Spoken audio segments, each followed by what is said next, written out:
Newsworks in cooperation with Eau Claire County. Supervisors, I'm interrupting a survey to call this meeting of the Eau Claire County Board of Supervisors to order on this Wednesday, April the 7th. We'll have first the honoring of the flag, followed by a moment of reflection by Supervisor Bates. Supervisors, please unmute.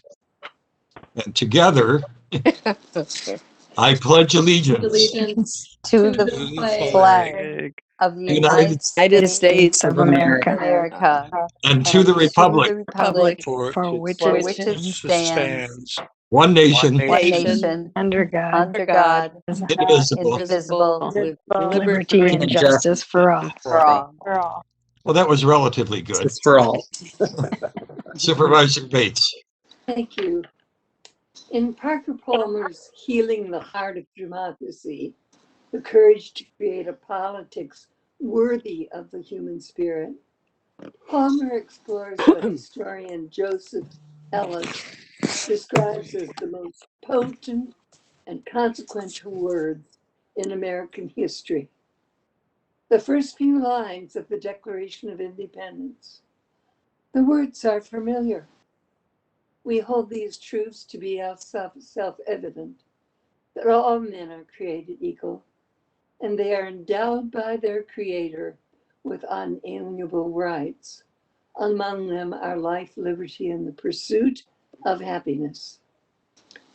While some may consider this an American myth, others find it expresses an aspiration to honor human equality. We have been compelled to further pursue that aspiration for 250 years. This evening, we are issuing a proclamation celebrating Hmong History Month, celebrating their culture and recognizing their contribution to our communities. The proclamation also condemns violence against Asian and Pacific Islanders and their descendants, reminding us that we're still aspiring to create an equal society. Our work is not done. We must be vigilant and speak out against discrimination that divides us as a people. As leaders in the community, have the courage to speak your voice clearly and the humility to listen to others openly in an ongoing effort to create a politics worthy of who we aspire to be as a people. We are stronger together. I also would like to remind folks that there are community events listed that are in relationship to the Hmong celebration on their Facebook site. Thank you, Mr. Chair. Thank you, Supervisor Bates. Samantha, will you call the roll, please? I'll do it. Oh, sorry. Gibson, Present. McKinney, Present. Knight,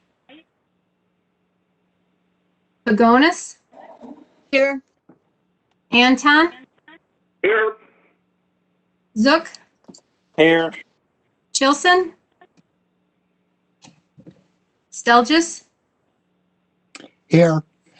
Mowry, Present. Coffey, Here. Henning, Bates, Here. Russell, Here. Gatlin, Present. Smyer, Here. Hambuck Boyle, Present. Neiman,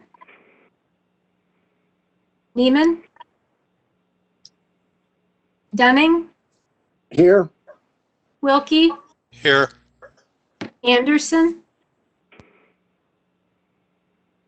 Beckfield, Present. Schneider, Catherine Sear, Here. Leary, Present. DeLuca, Here. Jansen, Here. Schroffnagel, Here. Roberts, Here. Frank, Christofferson, Present.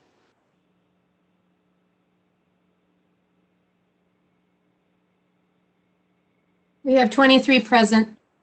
We have quorum. Thank you. Next on our agenda is approval of the Journal of Proceedings for March the 16th, 2021. A motion, please. Beckfield so moves. Beckfield moves. Anton second. I'm sorry, is that Anton? Yes. Anton seconds, thank you. Any deletions, corrections to the Journal of Proceedings? Supervisors, please unmute. We'll do this by voice vote. All those in favor of approval of the Journal of Proceedings, please indicate by saying aye. Aye. Aye. All those opposed by nay. It is unanimous. Thank you. Next on our agenda will be the reports. We have 5 reports this evening. First is a highway building update from Matt Tyson. Matt, I think you're online. Chair Snyder, Yes, ma'am. can we just recognize public comment? I did not receive any, but can we recognize it? I'm sorry. It's a good thing that you keep me honest. Thank you very much. Is there anyone online who wishes to present public comment? Anyone online who wishes to present comment? I hear no indication of public comment. We will now go on to Matt Tyson. You're on, Matt. All right, thank you, Chair Smeyer. Can everybody hear me? Yes. All right, sorry, my laptop does not have a camera, so you just get my voice tonight. So I'll give you the overview of the highway building project.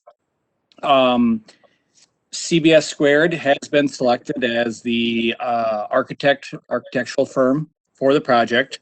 Market & Johnson has been selected as the construction manager for the project. On March 25th, we had a project kickoff meeting for the design. All the stakeholders were in attendance. The design process is expected to take approximately 6 to 7 months. We have confirmed as of the building committee today that the Meals on Wheels kitchen will be incorporated into the design of the project. The building committee, we have scheduled meetings right now monthly at a minimum, and will have additional meetings if needed.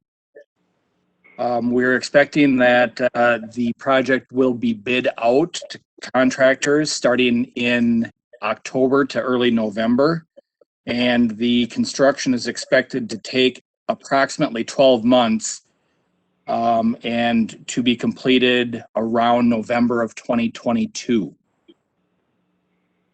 We are currently scheduling tours of some other recently built county highway shops in the state, and we are hoping to visit those sites yet this month. So that's kind of what I have to report on the highway project right now. We're just getting rolling on it. And the next 12 months will be very busy taking care of, I'm sorry, the 6 months will be busy taking care of the design of the project. So looking forward to it. Before we start any questions or discussion, let me mention I'm monitoring for raised hands. If you prefer to raise your hand to speak. Otherwise, if you just wish to speak. Supervisor Bates, I saw your hand. Yeah, I prefer to raise my hand. Were you raising your hand to speak? Nope. Okay, all right. We'll figure it, okay. Supervisor Coffey. Supervisor Cronk. Oh, this is Supervisor Cronk via phone. I'm having trouble getting in on WebEx. Oh, okay. Well, we will record you as present. Thank you. Okay. We are on the point. This is Ray Henning. I'm calling by phone too because I couldn't get in on WebEx. Okay, all right, thank you. Supervisor Coffey, you had a question or a comment? You're muted. You're muted. I am. Now I'm okay, I think. Yes, you are. Thank you. Okay. Thank you. Thank you. I'm really excited that Meals on Wheels is being part of this design. I think that it just makes a lot of sense, and I hope that that works out as we move forward in the construction. Okay, thank you. Any other comment or question for Matt regarding the Highway Department building? Okay, Matt did such a good job. Oh, sorry, Supervisor Kronk. Thank you. I know there's not the, I apologize. I'm not sure why I'm having trouble getting in online. I just had a question, and because I was late struggling, perhaps this was briefly covered, but I'm curious about how we contract. If there's been discussions when we're spending large amounts of money, like with the Highway Department or the upcoming 6th courtroom, how or have there been discussions at the committee levels about how we build equity into our contracting?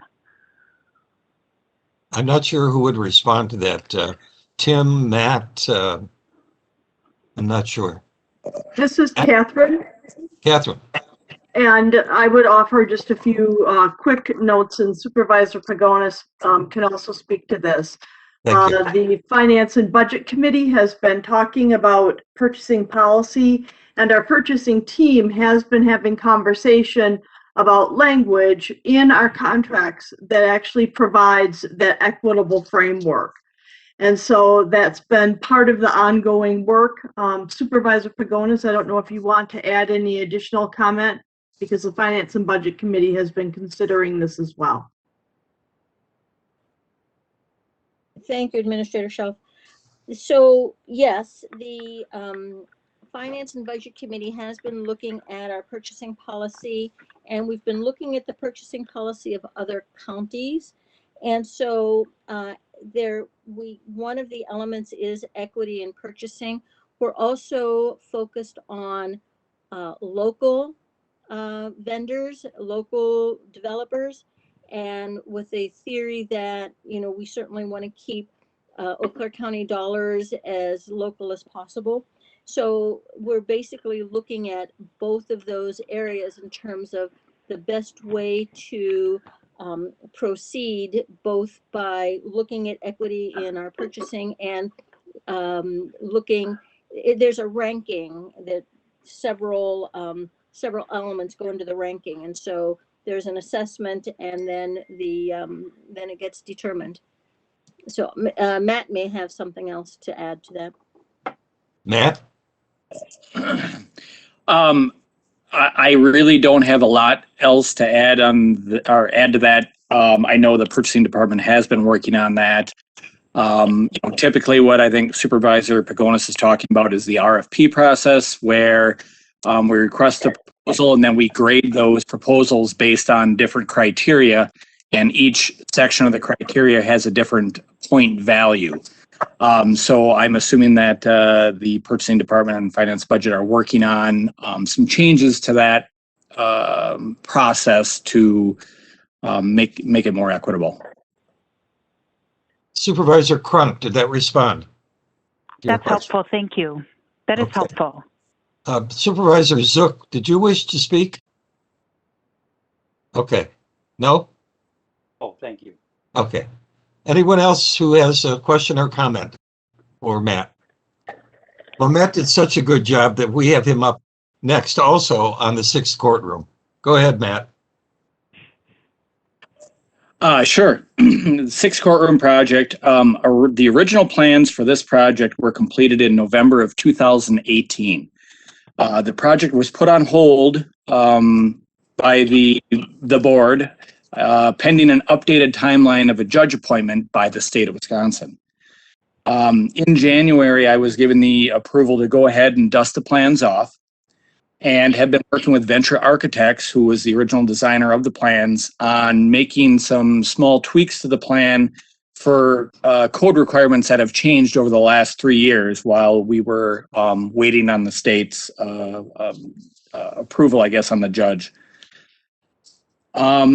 The city of Eau Claire, I actually received notice late this afternoon that they have approved the plans, and we now can put the project out to bid. My goal is to start or put the project out to bid in the very near future and to start construction early summer with a completion date by the end of September. So that all will depend on the availability of materials, which is a real wild card in the construction industry right now, and contractor availability. So, but that is the goal as of right now, is to be completed with that project by the end of September of this year. Thank you. Questions or comments? Schneider with a question. Supervisor Schneider. Do you know if the courtroom will be looped for connection with people's hearing aids? Yes, I'm pretty certain it is. I would have to defer to our IS department, but I have been working with them on this, and they're working through all the different technology issues. But I can follow up with them to make sure that that is. Any other questions or comments for Matt? I hear none. Next is federal stimulus funding update. Administrator Schaaf. We are still waiting for guidance from Treasury on the specific use of funds. We have heard during a meeting this week that it is anticipated that it will be another 20 to 30 days before we actually receive that guidance. So at least we have that time frame from which we know when guidance will likely be issued.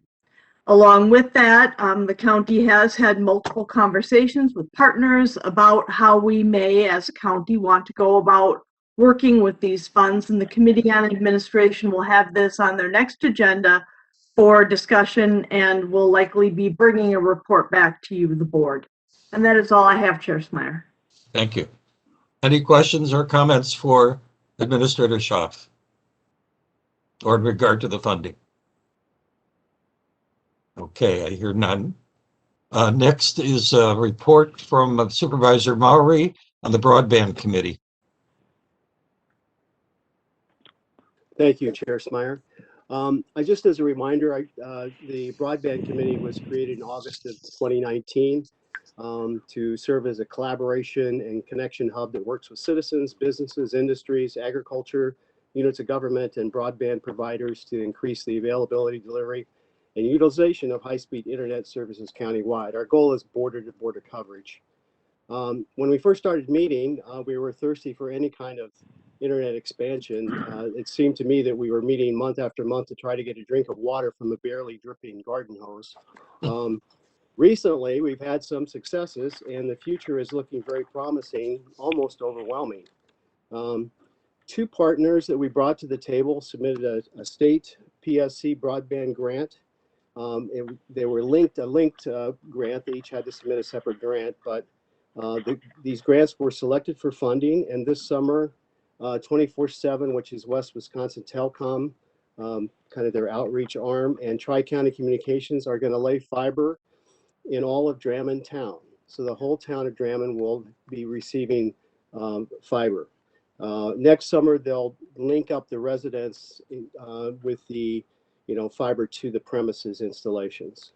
24/7 was also successful for a fiber extension down Town Hall Road in Brunswick that will add 31 households, some businesses, the Brunswick Fire Department, and the Brunswick Town Hall. A partner for this expansion was Eau Claire Energy Co-op, which will benefit from fiber to one of its substations that monitors electricity consumption. A third success is really a pilot, and you have approved this project in a previous meeting. But just as an update, we put together, and a lot of credit goes to Dave Hayden and Rod Esslinger and their staffs for contacting and arranging collaborative relationships with, including Eau Claire County, Starlink, Wisconsin Economic Development Corporation, Eau Claire Economic Development Corporation, all three of the major medical providers, so HS, Mayo, Marshfield, CVTC, Eau Claire Energy Cooperative, PESI or PESI Continuing Ed, and the Augusta School District. This is a test of Starlink's better than nothing beta rollout of their low Earth orbit satellite system that has become operational in parts of our county. You can even pick it up in Brunswick town.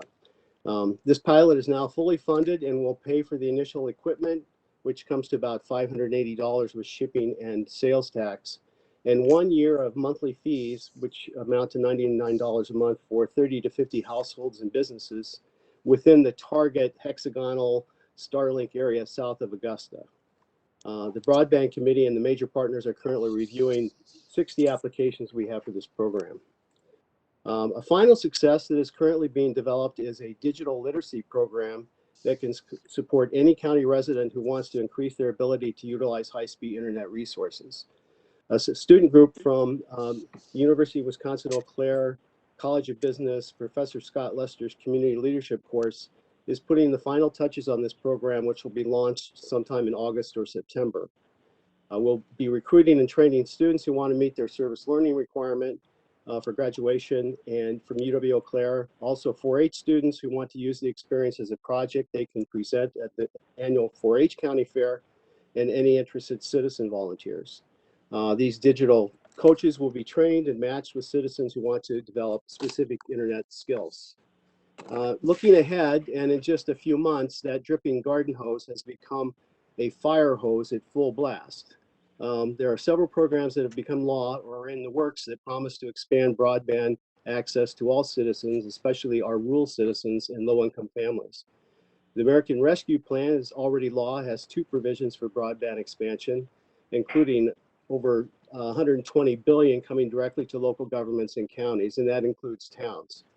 The Emergency Broadband Benefit Program is also already in place, and it will provide low-income households with a $50 per month discount for eligible broadband and a one-time $100 reimbursement for laptops, computers, and tablets purchased through a qualified provider such as 24/7. President Joe Biden has proposed an infrastructure bill, and this is just proposed, the Americans Jobs Plan, but that promises to deliver high-speed broadband to all Americans, including 35% of rural Americans who are lacking access to broadband at minimally acceptable speeds. Not to be outdone, Governor Tony Evers has also declared 2021 as the year of broadband access in Wisconsin, and has proposed a biennial budget that includes $200 million investment to improve Wisconsin's broadband infrastructure. By comparison, Senator Jeff Smith has noted that this is 5 times the amount that the state invested in broadband in the 2013, 2015, and 2017 budgets combined. There may be an even bigger boost for broadband on the way. The House Majority Whip James Clyburn and Senator Amy Klobuchar have reintroduced the Accessible Affordable Internet for All Act. This is a $94 billion act to expand high-speed broadband, improve speeds where internet is slow, and help families who are struggling to pay their monthly internet bills. So right now, the Broadband Committee is trying very hard to keep up on all the rules and requirements for these programs, which have not been rolled out, as Administrator Schaaf has noted. We are pursuing a strategic approach that will help us prepare applications in the future. So our approach is to continue to collaborate across public and private sectors and reach out to bring as many new parties to the table, such as the Towns Association, to continue to use our GIS-based broadband survey developed by the Planning and Development staff to map and document our countywide broadband coverage in areas of underserved and unserved need, and begin to develop or support the development of a technical analysis and cost estimates for broadband construction, equipment, and operations, develop a business strategy, create a grant checklist, and start marking off the basics, and finally create the plan for and a checklist and timeline to map our progress to our ultimate goal of having 100% broadband access. And I'll stop there. Sorry, I was a little long-winded tonight. No, thank you very much. That was very comprehensive. Any questions, comment, discussion? I see no hands. I hear no voices. Thank you, Supervisor Maury. Next, and certainly least, is an update and report from the chair regarding the Communicable Disease Task Force. And I will ask those who have direct knowledge to add whatever you wish to add to my comments. The task force has met twice.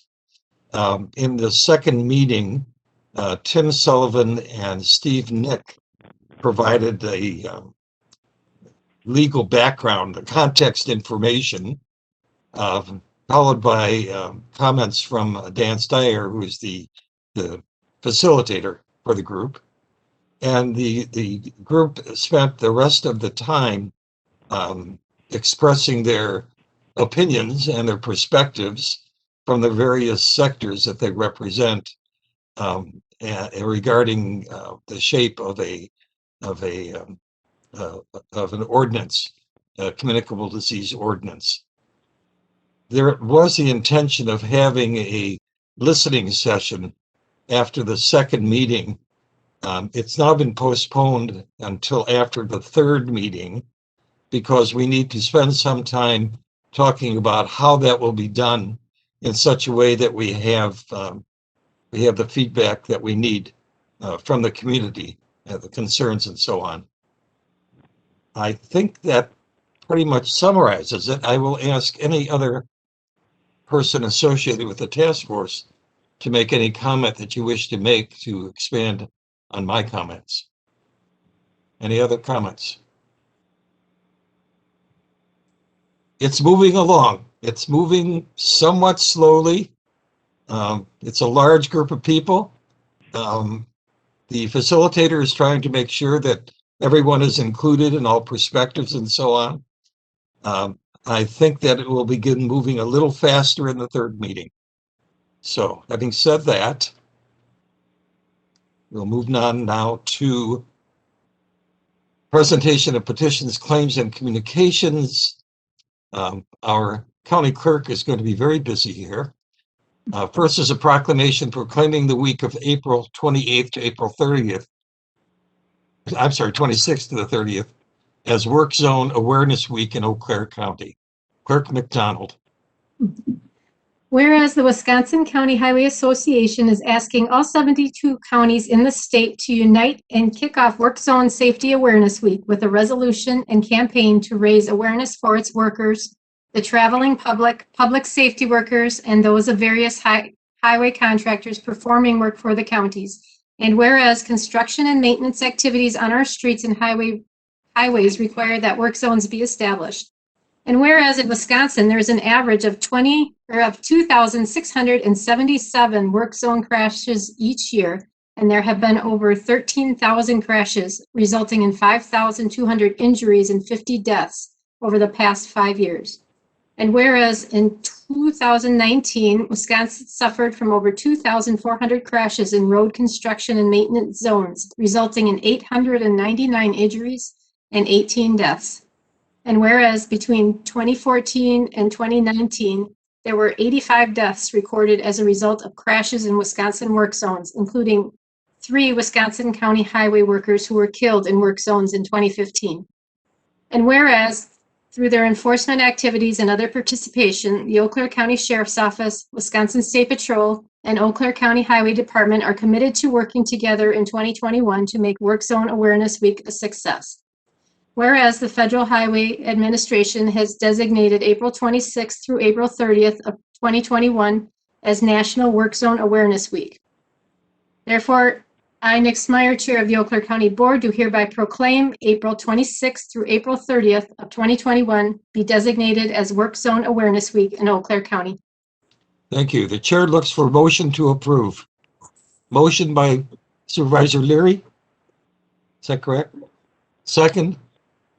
McKinney. Second by Supervisor McKinney. Thank you. Are there any questions or comments about the proclamation? Supervisors, please unmute. All those voting to approve the proclamation, please indicate by saying aye. Aye. Aye. All those opposed by nay. It is unanimous. Thank you. Next is proclamation celebrating Hmong history and condemning violence against Asian Pacific Islander, other designated groups, other designated American groups, community. Sorry, I didn't read that correctly. Clerk McDonald. Whereas April is Hmong History Month, a time to reflect on the sacrifices the Hmong people selflessly made for the United States during the Vietnam War, and an avenue to celebrate the robust culture they bring to the United States and the state of Wisconsin and Eau Claire County. And whereas 23 million Asian Americans and Pacific Islanders account for approximately 7% of the total population of the United States. And whereas Asian Americans have for far too long been the target of xenophobic policies, labor exploitation, hate crimes, and systemic racism in the United States. And whereas the use of anti-Asian rhetoric has intensified by 150% in major US cities during this past year, resulting in Asian Americans being harassed, assaulted, and scapegoated for the COVID-19 pandemic. And whereas the World Health Organization and the Centers for Disease Control and Prevention recognize the naming COVID-19 by its geographic location or linking it to a specific ethnicity perpetuates stigma. And whereas no one should live in fear in our communities across the United States and in the state of Wisconsin. It is hereby proclaimed by the Eau Claire County Board of Supervisors that the month of April 2021 is hereby proclaimed to be Hmong History Month in celebration of the robust culture Hmong people bring to Eau Claire County, the state of Wisconsin, and the United States. And be it further proclaimed, the Eau Claire County Board of Supervisors condemns violence of all forms against the Asian Pacific Islander Desi American community.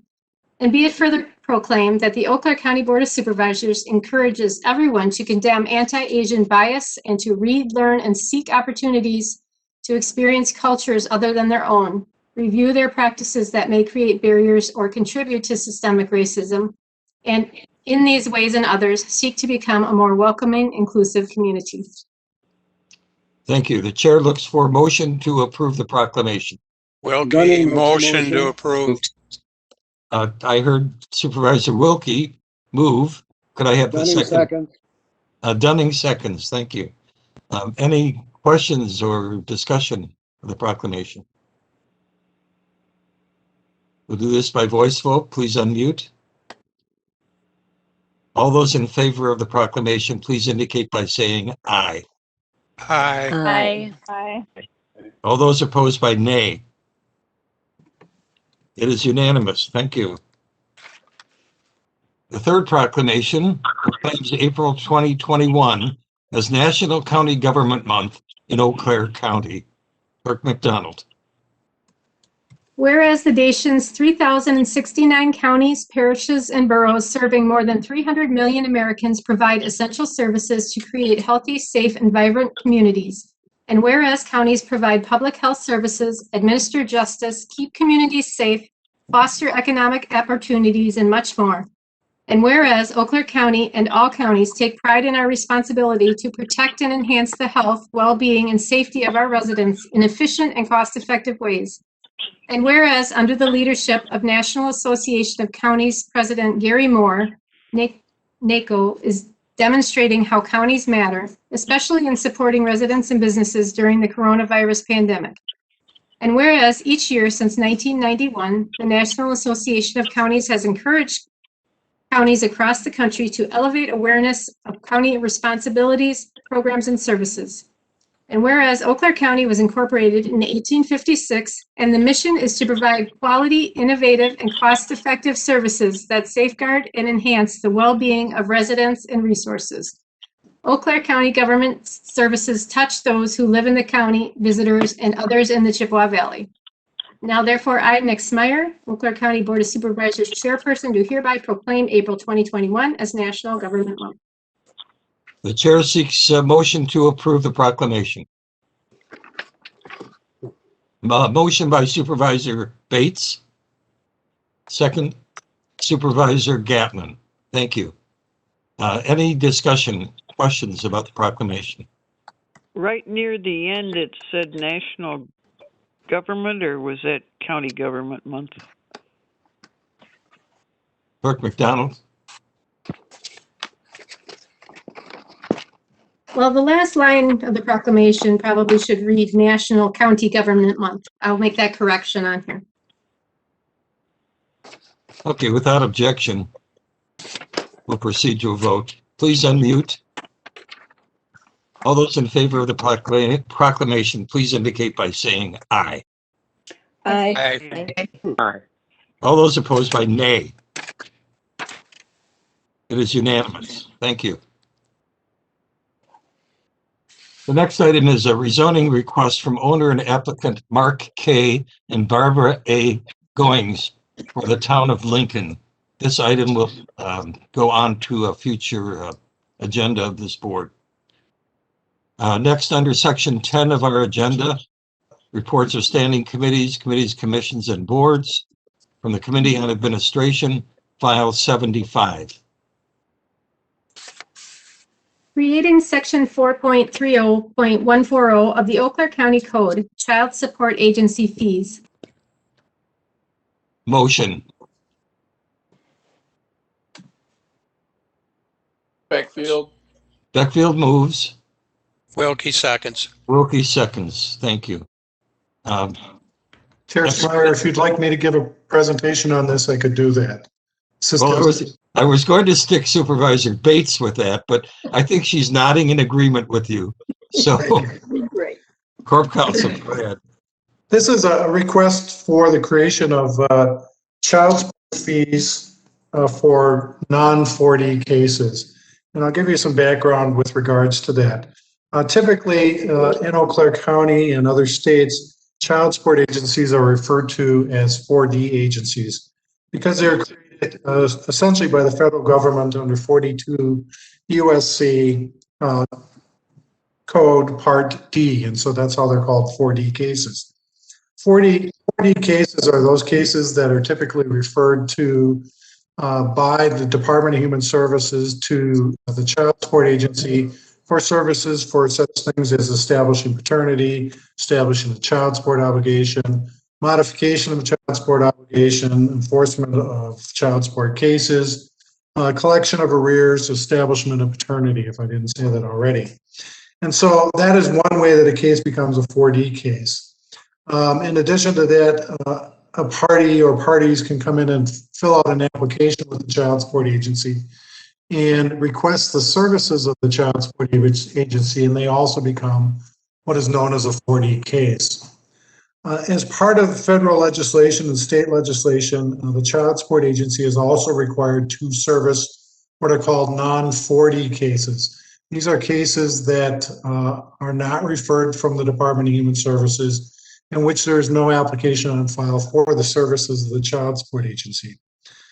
The major distinction between 40 cases and non-40 cases is that 40 cases are reimbursable to the child support agency from the state of Wisconsin and ultimately the federal government. There's a 66% reimbursement to the agency. If you have a non-40 case, you can still come in and request such things as a copy of your payment record. The child support agency has to put your case on what is called the KIDS system. We maintain a payment record. And we also would, if you came in and requested, send out an income withholding order for your particular case. Currently, they're doing that without being reimbursed or paid for by the non-4D participants. So this particular ordinance does two things. One, it creates fees for those cases that are non-4D cases, so that if somebody comes in and requests reconciliation of their accounts, if you can see that down below under 4.30.140, they would be charged a fee of $25.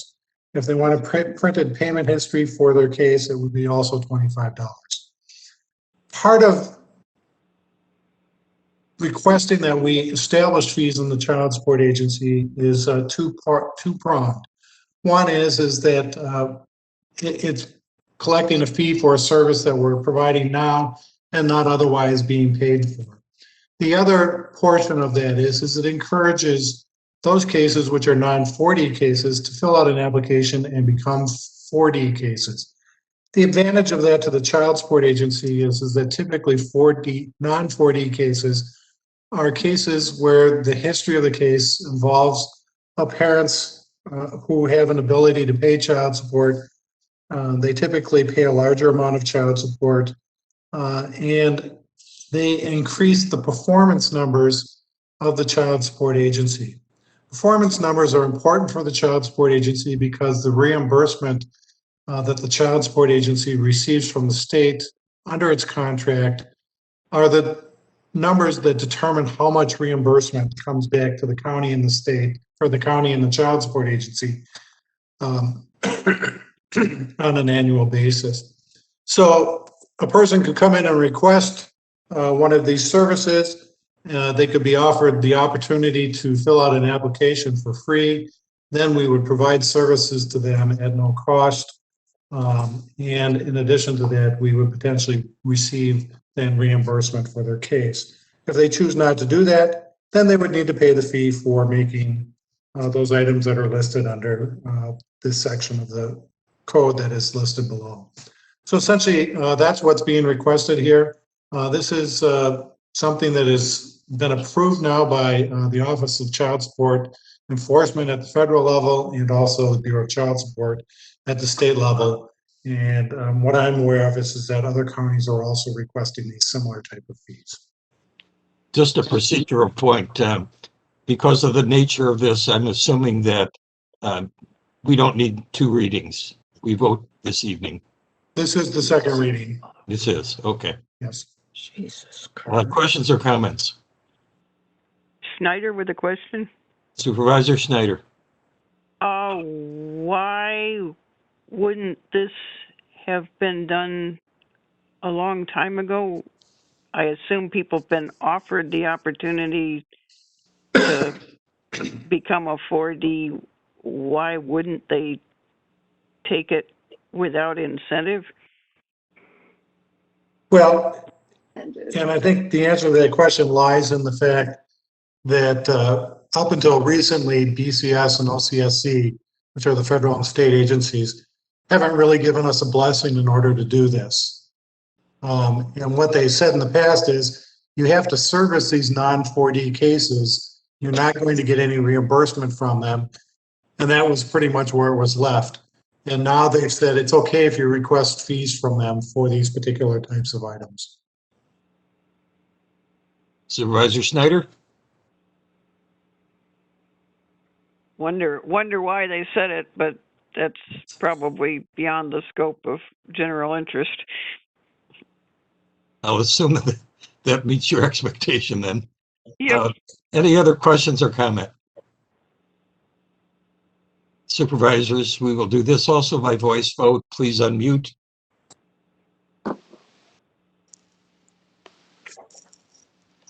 All those in favor of file 75, please indicate by saying aye. Aye. Aye. Aye. All those opposed by nay. Nay. Okay, I believe we have, and I've lost count of how many members are present. Clerk McDonald, can you help me with that? I believe there are 28 members. So we have 27 aye and 1 no on this one. The file passes. The next item is file 129. A resolution authorizing legislation and matters referred to be carried over to the next legislative session. Thank you. Motion? Beckfield so moves. Moved by Beckfield, second by Bates. Thank you. Supervisor Bates, I'm assuming Corp Counsel will have this also. Oh, well, if you'd like, that's fine. No, it's not. I'm sorry. I made an assumption there I shouldn't have made. Please go ahead, Supervisor Bates. This is, again, by county code. All matters referred to a committee and not reported on to the board really have to be carried over at the end of the year. And this ordinance, this file actually takes those ordinances listed in the file and moves them over into our next sessions. So it's not complicated. We do it every year. And I don't think otherwise, actually, we're not meeting the code. Thank you. Thank you. Thank you. My apologies for my assumption. Any other comments or discussion? I have Questions? Coffee, Supervisor Coffey, go ahead. I have a clarifying question. First of all, shells should be SHALL, not shale.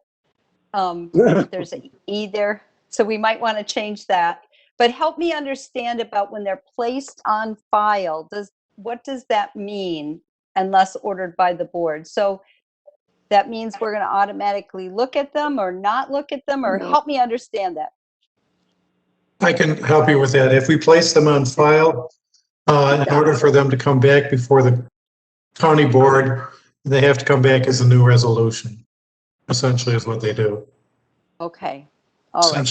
Essentially what happens is they die at the end of the legislative session unless we carry them over or they're reintroduced as a new resolution. All right. Thank you. And without objection, we'll make that small correction that you made. Any other question or comment? I see no hands raised. I hear no voices. Please unmute. All those in favor of file 129, please indicate by saying aye. Aye. Aye. Aye. All those opposed by nay. It is unanimous. Thank you. Next, from the Committee on Parks and Forests, file 120.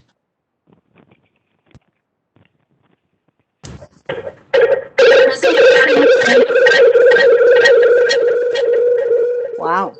Again, a resolution granting utility easements to Eau Claire Energy Cooperative in Section 5, Township 26 North, Range 6 West, in the town of Bridge Creek and in the town of Ludington.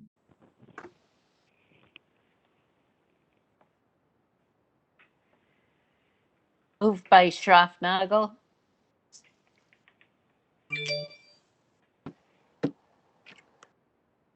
Second, Knight. Sorry, I had muted myself. Second by Supervisor Knight. Thank you. Explanation. Would this be, who would this be? Stelgis. Stelgis, sorry. Apologies. Go ahead. No problem. This is pretty straightforward. It's a simple easement to allow the utility company to take overhead lines and bury them underground, which I think is a good solution for all involved. We do this routinely, and I would recommend approval. Thank you. Questions, comment, or discussion? I see no hands raised, and I hear no voices. Supervisors, please unmute. All those in favor of file 120, please indicate by saying aye. Aye. Aye. Aye. All those opposed by nay. It is unanimous. Thank you. Next, from the Committee on Judiciary and Law, file 127.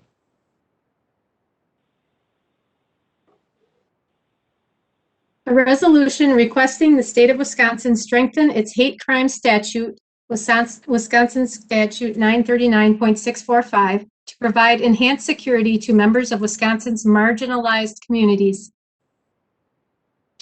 Motion. Motion. I hear motion from Supervisor Gatlin. Could I have a second again, please? Dunning Schneider? seconds. I think that was, I heard Dunning first, I think. Was that you, Supervisor Dunning? Yes. Second by Supervisor Dunning. Thank you. Explanation, Supervisor Wilkie? Yes, Mr. Chairman, thank you. Resolution 127 is being brought before you for your consideration by Judiciary and Law, requesting the state of Wisconsin strengthen its hate crime statutes and to provide enhanced security to members of Wisconsin marginalized communities.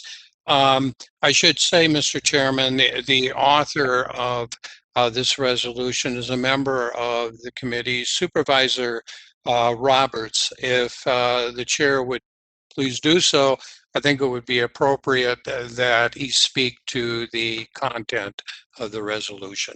I agree. Supervisor Roberts. Thank you, Chair Smyer. This resolution really strengthens Wisconsin's existing hate crime statutes. It adds clarifying language. It forbids the gay transgender panic defense. It adds training requirements for law enforcement. It expands the list of protected people, and it requires data collection and public availability of hate crime data, which isn't happening at all now. So we can't even look at data to tell what parts of the law, really needs the most strengthening. So this is a general revision based on a lot of research. Thank you. Questions or discussion? Comment from McKinney. Supervisor McKinney, followed by Supervisor Hamburg-Boyle. I just wanted to thank Supervisor Roberts for bringing this forward through Judiciary and Law. I think we cannot do too many of these kind of resolutions to bring awareness to things that really need to be changed in our community and our world. Thank you. Thank you. Supervisor Hamburg-Boyle. I would like to echo Supervisor McKinney's sentiment. Thank you, Supervisor Roberts, for bringing this forward. Supervisor Bates. Thank you. The one thing I'm wondering, I didn't see anything about sending this on to other counties. And is this a resolution that you would like to have move forward so it becomes more than just Eau Claire County recommending it? Supervisor Roberts. That it would be passed along to other counties and that they would consider it and potentially pass it as well to bring it, added awareness, I guess, to the state legislature and Governor Evers. Supervisor Bates. I think that should be a part of the motion. Mr. Chairman. Supervisor I would note that Supervisor Roberts did include in there, as well as the Wisconsin Counties Association. Might that accomplish exactly what Supervisor Bates is bringing forward, which I think is extremely important, as she has pointed out, that other counties take that on. I would hope that that would cover that if it's going to the Wisconsin Counties Association. Thank you. That satisfies you, Supervisor Bates? Yes, it does. Okay. So it moves. Thank you. Any other question or discussion? Supervisor Supervisor Knight. Supervisor Knight, followed by Supervisor Cronk. Okay, sorry. I'm phoning in because I couldn't get on the via the internet. I plan to support this, but I'm just wondering what the gay transgender panic defense is. Supervisor Roberts. The gay transgender panic defense goes like this. So if somebody were to say, attack me and beat me up or kill me, they would go into court and defend themselves by saying it was my fault that they beat me up or killed me because I'm gay or trans. It's an excuse, and it's the reason why I included it here is because it's really a hate defense. Supervisor Knight.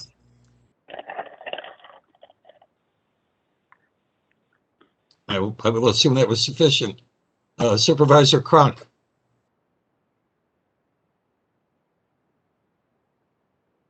Supervisor Cronk. Thank you, Mr. Chair. Can you hear me? Now we can, yes. Okay, thank you. Thank you. And I also appreciate the work that this took to bring this forward. I do have some questions and concerns, and it probably seems and feels a bit counterintuitive as well. But I'm wondering on line 23, where it talks about Wisconsin's current hate crime statute is by and large used as prosecutors as a bargaining or negotiation tool, and that the hate crime statute needs enhancement and strengthening. I'm curious if it was enhanced and strengthened, how does that change any prosecutor's ability to negotiate anything in or out? Because we know prosecutors have a ton of discretion. I also am wondering in the last part about increased training for law enforcement around hate crime. And I've been reading and thinking a lot about this, where I don't know that law enforcement has been able to necessarily stop a hate crime. And I also think that we've seen so many hate crimes, as this so beautifully points out. And there's so much language in here that I'm very, very appreciative of and agree with. But I also think that when we start talking about additional training, we've seen a case just 90 miles away that's on trial right now, where that particular officer had all of the training that was provided, and we still see hate crimes that are not charged as hate crimes. So my perspective, or one of the things that I think about is how do we, instead of investing in that type of training, how do we start to begin to address this hate within our community? And how do we begin to address protecting marginalized groups or communities within our own community? And how do we invest in that?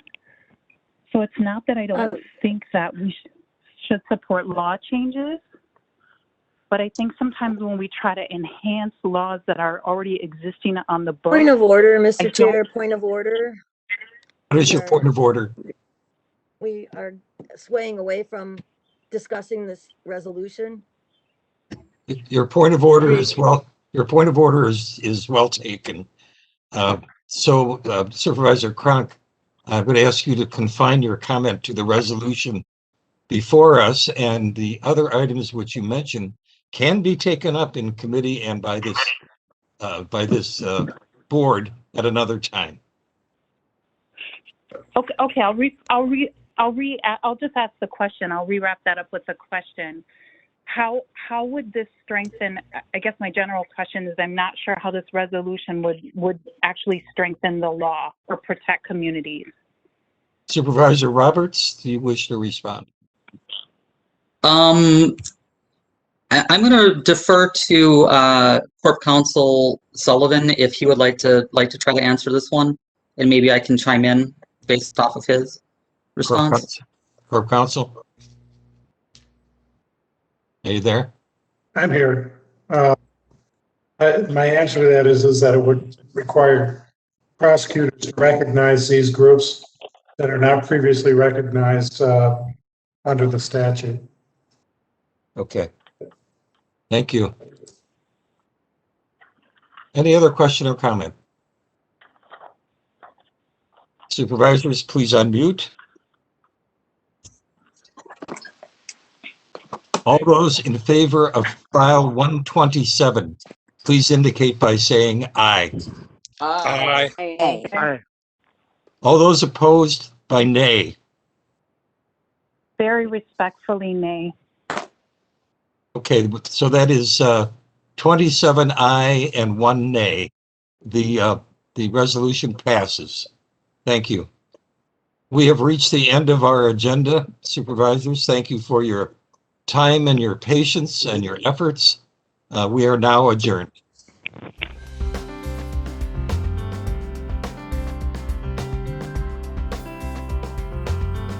This program was brought to you by a cooperation between Newsworks and Eau Claire County.